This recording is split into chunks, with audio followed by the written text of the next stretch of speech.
The sky above the alien world was broken. Fire trailed across the clouds as ships burned in the upper atmosphere. Pieces of metal fell like deadly rain. The air shook with the thunder of explosions, and the ground was littered with smoke and dust. Captain Elias Rourke moved carefully through the ruins. His armor was scratched and covered with ash. His communication link crackled in his ear, but the voices of his team were distant. The last bombardment had cut him off from the rest of the unit. Rourke, regroup at... The voice faded into static. He tried again to call them, but the signal was gone. Alone now, he needed to find shelter and a safe route back. His boots crunched on broken glass as he stepped through what used to be a market street.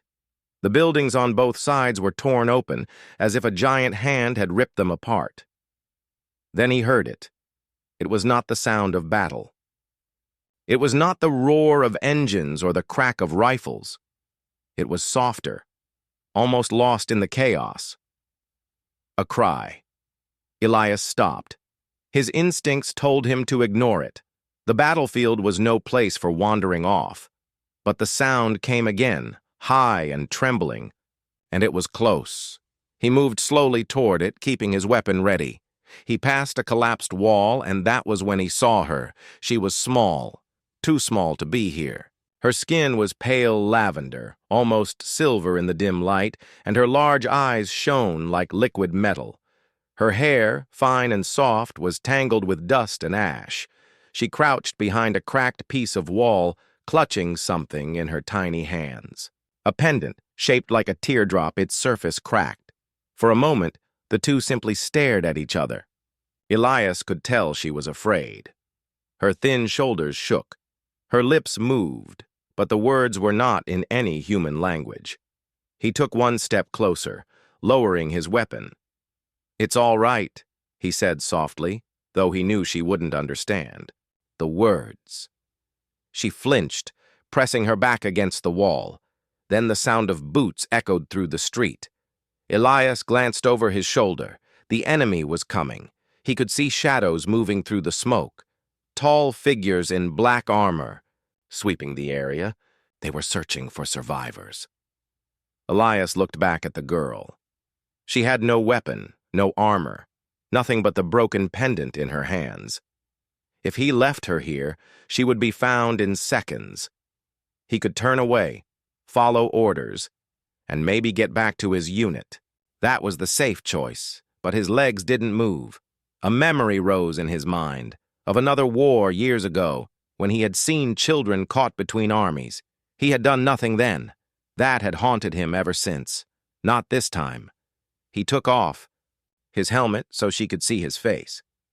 He pointed to himself. "Elias," he said, tapping his chest. Then he pointed to her. She hesitated. Her lips formed a single word.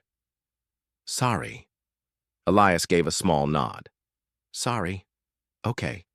The enemy shadows were closer now. He could hear their voices. Without another thought, Elias stepped forward, crouched, and held out his hand. She stared at it for a heartbeat, then slowly reached out her tiny hand and placed it in his. "Hold on," he whispered. He lifted her into his arms, feeling how light she was. She wrapped one arm around his neck, still holding the pendant in her other hand. Her heartbeat was fast against his armor. Elias moved quickly, keeping low.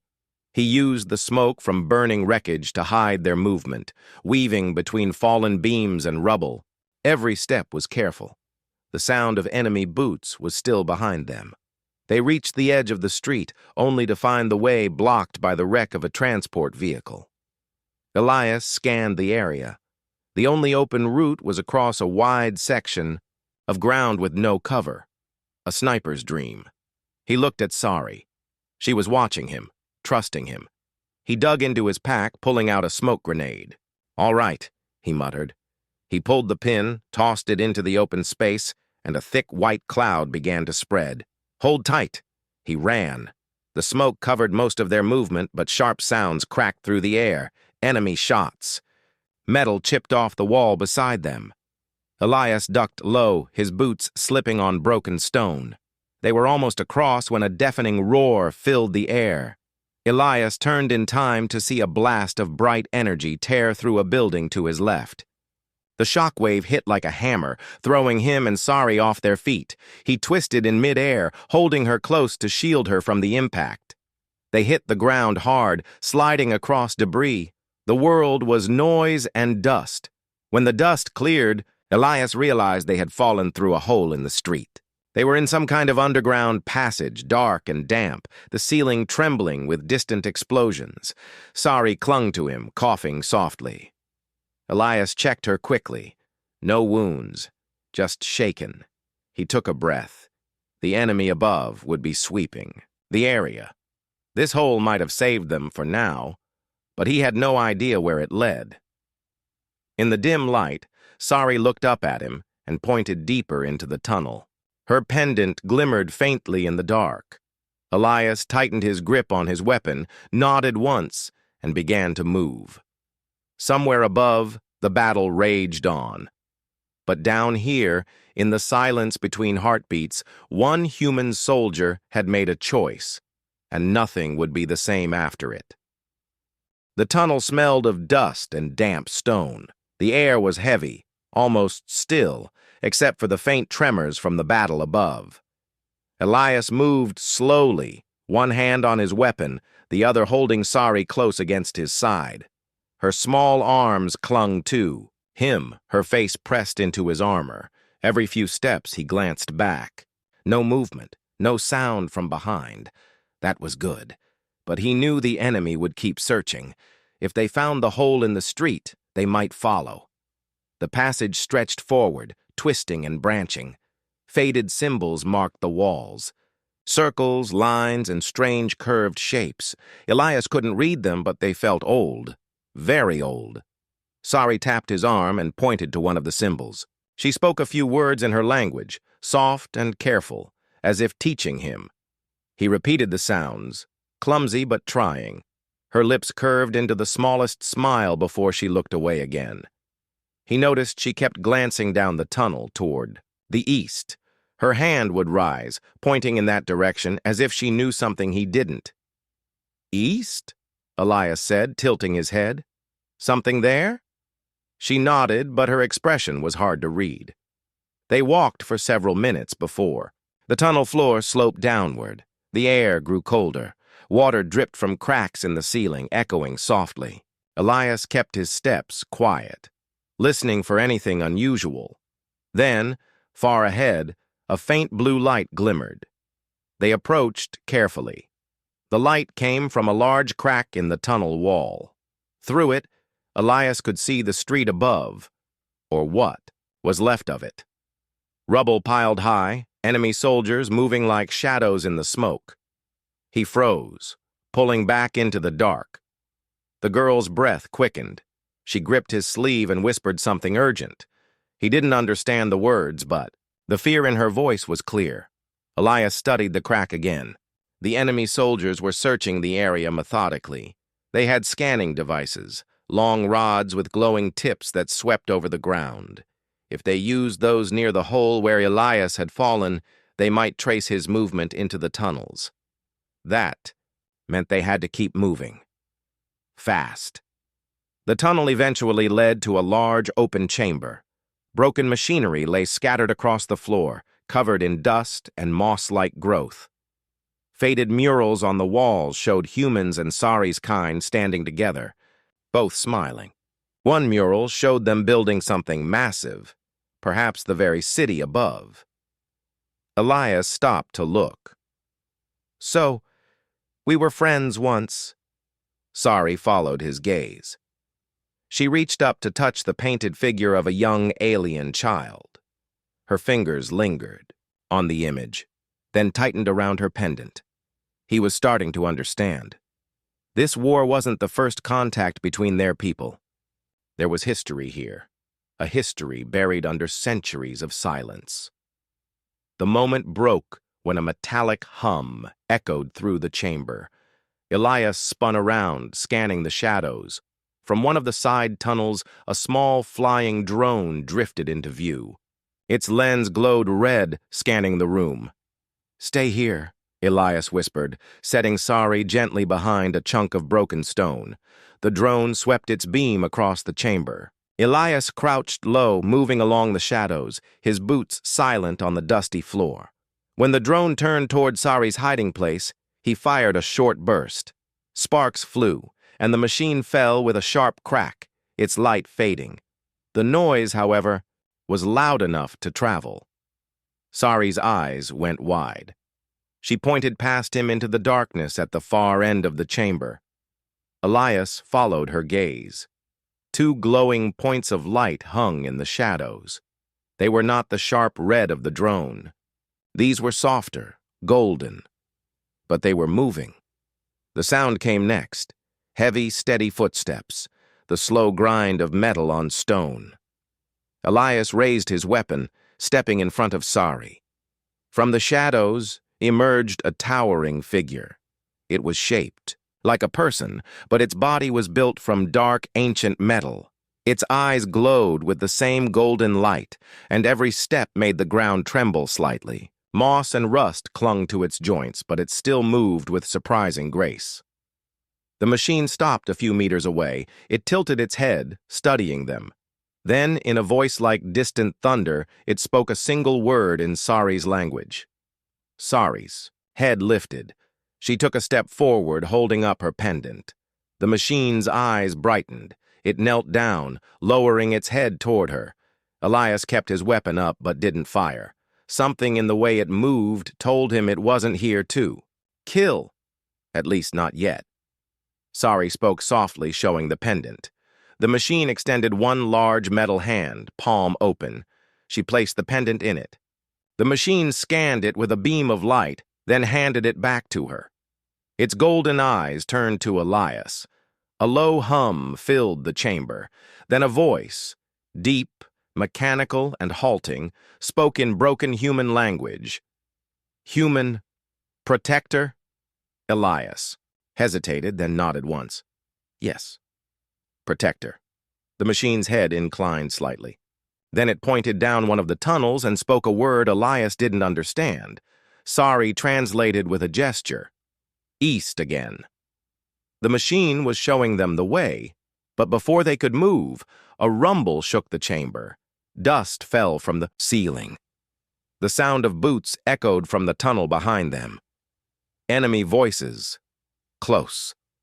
The machine rose to its full height. It stepped between them and the sound, its broad back like a wall of iron. It looked down at Sari, then at Elias, and nodded once more. Elias understood. The machine was going to hold the enemy back. Sari's lips trembled, but she obeyed when Elias took her hand. Together, they ran into the tunnel the machine had pointed to, the sound of battle rising behind them. Elias didn't look back, but, in his mind, he could still see the glow of those golden eyes, the silent promise of protection from something that had been here long before this war began. The tunnel seemed endless. The air was cooler here, but it carried a faint metallic taste. Every sound echoed. Elias's steady footsteps, Sari's light breathing, and the distant rumble of fighting far behind them. He glanced over his shoulder. The golden-eyed machine was no longer in sight. Somewhere in the darkness, it was holding off the enemy. Elias hoped it would survive, though something in his gut told him it might not. Sari still clutched his hand, her small fingers warm and firm despite the fear in her eyes. She had stopped looking back. Instead, she kept glancing ahead, as if she knew where this path would lead. The tunnel narrowed, and they had to walk single file. The walls were smooth stone here, covered in faded carvings. Elias ran his fingers over them as they passed. The carvings showed scenes of humans and Sari's people working together, building cities, planting fields, sharing food. Looks like a friendship, Elias murmured. Sari slowed to look at one of the carvings. She touched a picture of a small alien child holding hands with a human boy. Her lips moved, whispering words in her own language. They moved on. The light was dim, but ahead, a faint blue glow appeared again. This time, It came not from a crack in the wall, but from a strange crystal embedded in the stone. The crystal pulsed softly, almost like a heartbeat. Sari stepped forward and placed her hand against it. The glow brightened. Elias's brows lifted. "You've seen these before, haven't you?" She nodded, then pointed at the crystal and made a small circling gesture, like turning a wheel. Elias didn't understand, but before he could ask, a deep vibration ran through the floor. A section of the wall ahead slid open silently, revealing a hidden corridor. Elias's eyebrows rose. "That's useful." They stepped inside. The corridor was cleaner than the tunnels they had been in before. The walls were lined with thin strips of light, and the air smelled faintly of something sweet, almost like flowers. Elias could tell this place hadn't been touched by the war yet. It felt like stepping into a piece of the past. After a few turns, they entered a wide chamber. At its center stood a circular platform covered in glowing symbols. A broken console sat nearby, its screen dark. Sari walked to the platform and looked around, her expression somewhere between hope and sadness. Elias joined her, scanning the room for threats. It was quiet, too quiet. He crouched beside the console, brushing dust away. The surface lit up faintly at his touch, displaying a map. The map showed the city above, with a winding route to a location marked in gold. "That must be where you want to go," Elias said, pointing. Sari's eyes lit up, and she nodded quickly. Before they could study it further, a distant metallic clank echoed from one of the side passages. Elias's hand went to his weapon immediately. The sound came again, closer this time. He pulled Sari behind one of the stone pillars. The footsteps were steady, slow, and heavy. A figure emerged from the shadows. Not a soldier, but another ancient machine. This one was smaller than the golden-eyed guardian they had met before, but its frame was sleek and built for speed. Its eyes glowed pale blue, and its arms ended in long, multi-jointed fingers. It stopped in the center of the room, scanning the area. Elias held his breath. Sari's small fingers tightened on his arm. The machine's gaze swept past them, then paused. It turned its head slightly, focusing on the pillar they hid behind. Elias knew hiding wouldn't work for long. Slowly, he stepped out into view, keeping his weapon lowered but ready. "We're not here to fight," he said quietly, even though he knew the machine probably didn't understand. The blue-eyed machine tilted its head. Then, in a voice softer than the first Guardian's, it spoke a few words in Sari's language. "Sari," peeked out from behind Elias. Her face softened in surprise. She answered quickly, her voice higher and more urgent. Elias looked between them. "What's it saying?" Sari turned to him and gestured toward the platform. She made a walking motion, with her fingers, then pointed east again. "Path?" Elias guessed. "It knows a safe path?" She nodded.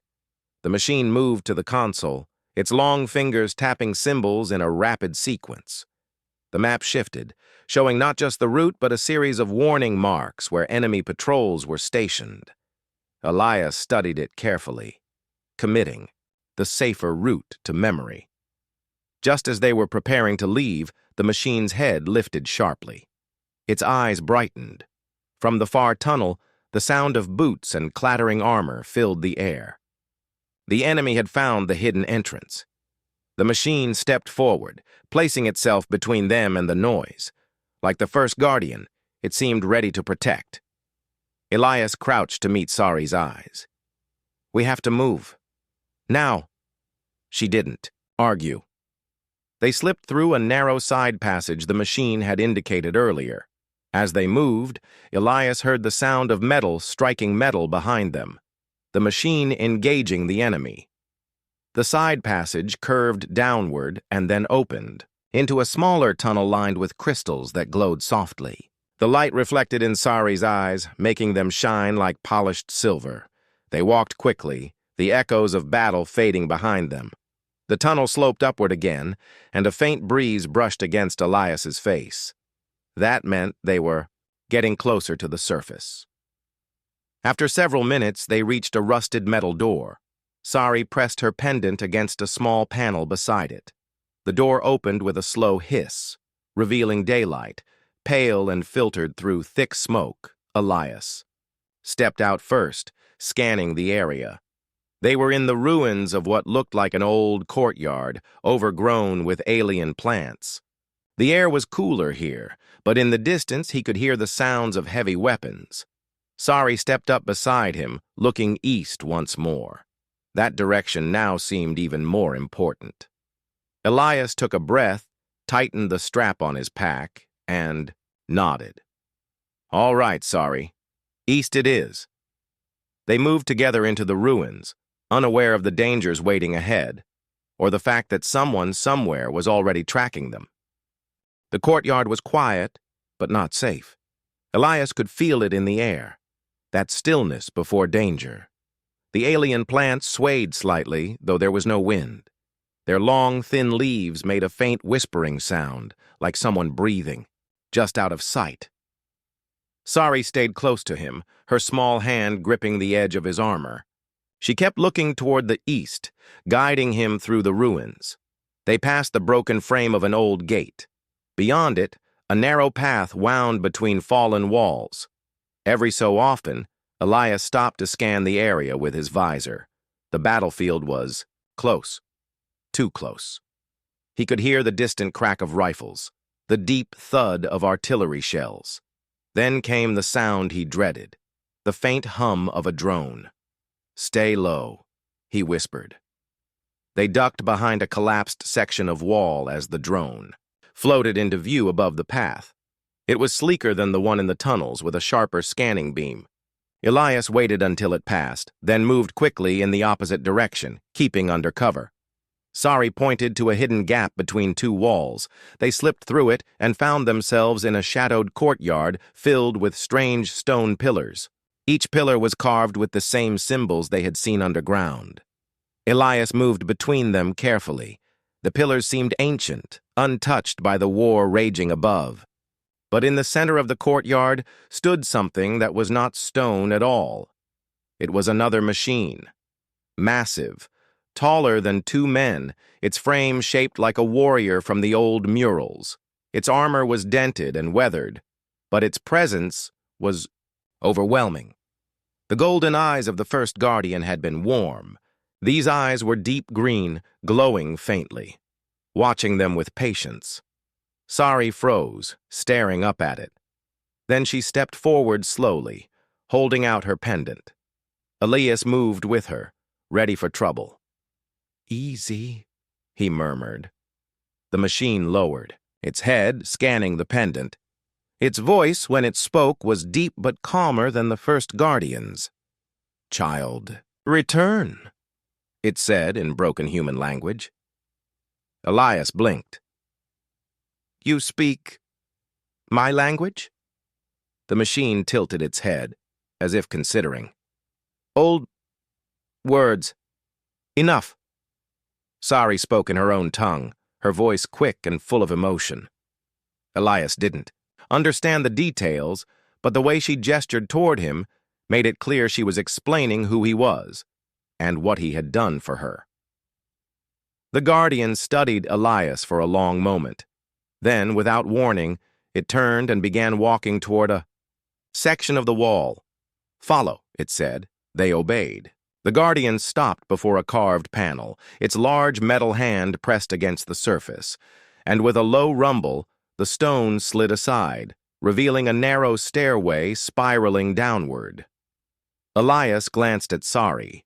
She nodded quickly, urging him on. The stairway led into another hidden chamber. This one was smaller, lit by blue crystals along the walls. At the far end stood a holographic table, its surface displaying a glowing map of the region. The map pulsed at a single golden point far to the east. "That's your destination," Elias said quietly. The guardian spoke again, its words slow and heavy. "Child, symbol, War, end. Elias frowned. Symbol? The Guardian's gaze shifted to Sari. Daughter, leader. The truth hit Elias then. Sari wasn't just any child. She was the daughter of someone important, someone whose presence could change the war. Before he could ask more, the ground shook. Dust fell from the ceiling. Distant shouts and the whine of incoming fire filled the air. The Guardian turned toward the stairway. Enemy! Time! Short. It moved quickly, sealing the hidden door behind them. Then it looked at Elias and Sari. Go. Hold. Elias's jaw tightened. He had seen this before, someone staying behind to buy time. He didn't like it, but he understood. Thank you, he said. The Guardian gave a slow nod, then turned toward the noise above. Its green eyes brightened, and a low hum built in its chest. Elias took Sari's hand. We need to move. They slipped through another exit on the far side of the chamber, a narrow tunnel leading upward. The air grew warmer as they climbed. And soon they emerged into a ruined garden overlooking a wide plain. The sight made Elias stop. Below them, the plain was crawling with enemy soldiers. Armored vehicles rolled forward, and above, swarms of drones patrolled the skies. This was no random patrol. It was a staging ground for an attack. Sari's eyes widened. She pointed across the plain to a distant ridge bathed in pale light. Elias didn't need her to explain. That ridge was where the golden point on the map had been. Between them and the ridge was a sea of danger. Elias took a slow breath. All right, kid. We'll figure a way through. A loud crash echoed behind them, the sound of the Guardian engaging the enemy. Flashes of green light lit the courtyard they had left. The machine was fighting to keep the enemy from following. Elias pulled Sari into cover behind a broken wall. We move when it's dark, he whispered. Until then, stay still. They waited, the sounds of battle fading into the distance. As the sun dipped lower, shadows stretched across the plain. The enemy formations shifted, leaving small gaps between patrols. When night finally fell, Elias adjusted his gear, checked his weapon, and nodded to Sari. Stay close. Don't make a sound. They slipped from cover and began moving along the edge of the ruins, keeping low and silent. The plain stretched ahead, and beyond it, hope if they could survive the crossing. Somewhere behind them, the Guardian's green eyes dimmed for the last time, its duty fulfilled. The next morning, Ethan woke up early. The camp was quiet except for the sound of the wind moving through the broken structures around them. He stepped outside the small shelter and saw the alien girl, Lyra, sitting near the edge of the ruins, her eyes fixed on the horizon. She looked calm, but Ethan could tell something was on her mind. You're up early, he said, walking over to her. Lyra nodded slowly. I had a dream. My people were calling for me. They were afraid. Ethan sat down beside her. Maybe it's time we find them, but we still don't know where they are. She turned to him, her eyes full of quiet determination. I think I know. When I was little, my father told me about a safe place, hidden under the Silver Mountains. Ethan thought for a moment. The Silver Mountains. That's far from here. And between us and them is still enemy territory. Lyra's small voice didn't shake. If we wait, they might not be safe anymore. Ethan had spent his whole life following orders, but right now there was no commander to tell him what to do. He had to decide for himself. All right, he said at last. We'll go.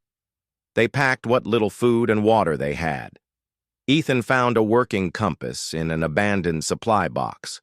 Lyra carried a small pouch with glowing stones from her world. What are those for? He asked. They're called light seeds, she explained. They grow into flowers that glow in the dark. My people use them as a sign of peace. If we meet anyone, Maybe they will see we mean no harm. The journey was hard. They walked through empty towns where the air was heavy with dust. Sometimes they heard distant explosions, but they stayed out of sight. Ethan kept Lyra close, making sure she didn't get too tired. On the third day, they reached a wide field filled with strange, tall plants swaying like waves in the wind. Lyra smiled at them. These are whisper grass. They carry sounds far away. We must be careful here. Someone might hear us. As they crossed, Ethan noticed movement ahead. He crouched down quickly, pulling Lyra with him. In the distance, a patrol of alien soldiers was walking toward them. Their armor was dark, and they carried long weapons. Ethan whispered, "We can't fight them. We have to hide." They crawled into the thick grass and lay still. The soldiers passed close by, their voices low and sharp. Lyra's hand trembled in his. Ethan could feel her fear, but he stayed calm. Slowly, the soldiers moved on, disappearing into the horizon. When it was safe, Lyra exhaled deeply. "I thought they would find us." Ethan smiled a little. "Not today." By the fifth day, they saw the silver mountains shining under the sun. Their peaks looked almost like mirrors, reflecting the light. But as they got closer, Ethan noticed something troubling. There were smoke trails in the sky, the kind that came from battleships. They reached a rocky slope where they could see the valley beyond. Lyra gasped. In the valley was a small alien village, but it was surrounded by human military vehicles and drones. Soldiers stood guard. Ethan's heart sank. "If we go down there, they'll arrest you," he said. "But my family is there," Lyra whispered. "I can feel it." He knew. She was right, but this was dangerous. Then Lyra opened her pouch and took out the glowing seeds.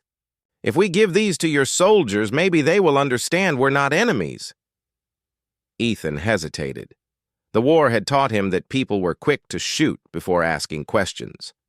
But he also knew peace had to start somewhere.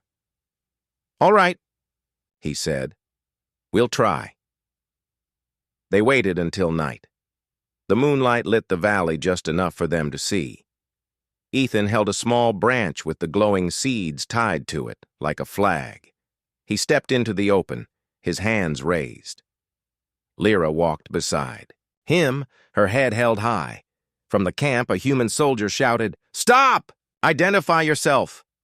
"It's Sergeant Ethan Cole," he called back. "I'm bringing someone who needs safe passage." The soldiers aimed their weapons. "Who's the alien?" one demanded. Ethan took a deep breath. "She's not an enemy. She's just a child, and these—" He lifted the glowing seeds, "are a message from her people. They want peace." There was silence for a moment. Then a tall officer stepped forward. "Peace? After everything they've done?" Lyra spoke, her voice clear. "Not all my people wanted this war. Many just want to go home." The officer studied her for a long time. Finally, he lowered his weapon. "Bring her in. We'll talk." Inside the camp, Lyra was led to a tent where alien civilians were being kept.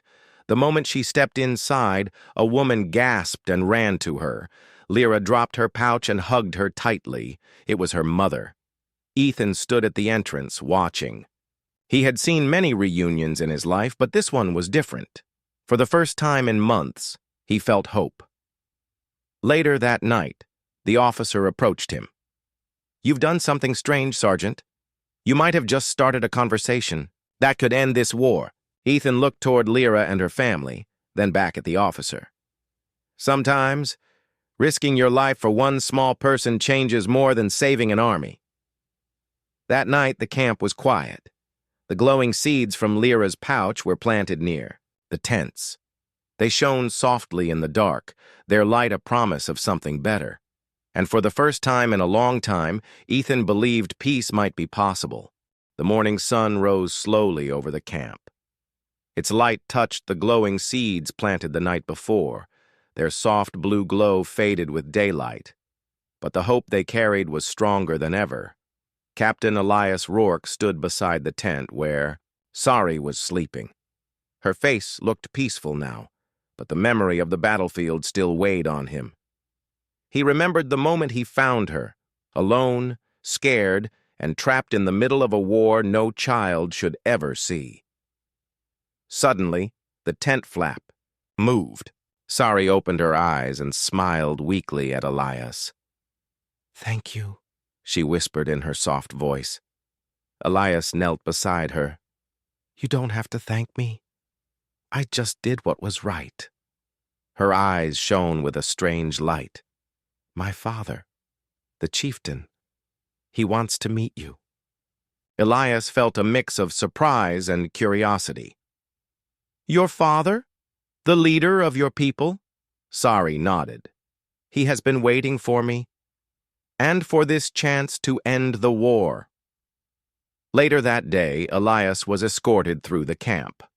Soldiers and aliens alike watched him with quiet respect. The war had worn on everyone, but something new was in the air, a feeling that peace might be possible. At the edge of the camp stood a large tent, decorated with symbols Elias had seen before in the tunnels and ruins. Inside, a tall alien man waited. His skin was the same soft lavender as Sari's, but his eyes held a deep sadness and strength. He rose as Elias entered. "Welcome, Captain Rourke," the chieftain said in clear human speech. "Your courage has brought hope to my people." Elias bowed his head slightly. "I only saved your daughter, but I am ready to help more if you'll have me." The chieftain smiled gently. "That is why I want you here. We must find a way to end this war, not just for my people, but for yours as well." They spoke long into the afternoon. Elias learned about the history of their two worlds, how humans and Sari's people were once allies, united against threats long forgotten. But fear and mistrust had grown over time, leading to the terrible war they now faced. The chieftain showed Elias ancient records, holograms of old battles fought side by side, and stories of peace and friendship. Elias felt a deep pride. Humans had helped build something great here, and maybe they still could. "We want peace," the chieftain said firmly, "but both sides must trust each other again." Elias nodded. "Trust is hard to rebuild, but it starts with small steps." Outside, the camp was buzzing with news of the meeting. Soldiers lowered their weapons, and some aliens began to speak in quiet groups. The shining seeds planted in the dirt were a reminder. Peace was possible. Suddenly, a scout rushed into the tent. "Captain, enemy forces are advancing toward the camp. They refuse to accept this truce." Elias felt the old tension rising, but he also saw Sari's steady gaze. "We cannot let violence undo everything," he said calmly. The chieftain agreed. "We will face this threat together." The camp prepared for battle, but something was different. Instead of fear and anger, there was determination and hope. Humans and aliens stood side by side, ready to protect the chance for peace. As the enemy forces approached, Elias stood with Sari and her father. He saw the fear in the faces of young soldiers and the resolve in the older warriors. When the first shots rang out, Elias took a deep breath. This was no longer just a fight for survival, it was a fight for the future. But then, something unexpected happened. Sari stepped forward, raising her small hands. Her voice rang out clearly across the battlefield in her own language, calling for a halt. The enemy soldiers paused, surprised by the child's bravery. Sari's father's voice joined hers, calling for peace and an end to the fighting. Slowly, guns were lowered. The war that had seemed endless began to fade in the faces of those who listened. After hours of talks and shared stories, both sides agreed to a ceasefire. A new chapter was beginning, one built on understanding, respect, and hope. Elias looked at Sari, who smiled brightly. "You saved more than me," he said softly. She shook her head. "We saved each other." As the sunset, Elias stood with the chieftain and Sari on a hill overlooking the valley. The glowing seeds were planted in neat rows, their light returning as darkness fell. "Your people once taught us how to build peace," the chieftain said. "Maybe it is time to learn again." Elias smiled. "Maybe humans and aliens aren't so different after all." Sari squeezed his hand. And as the stars appeared, shining over two worlds connected by hope, Elias knew that this was only the beginning, a future where bravery, kindness, and trust could change everything.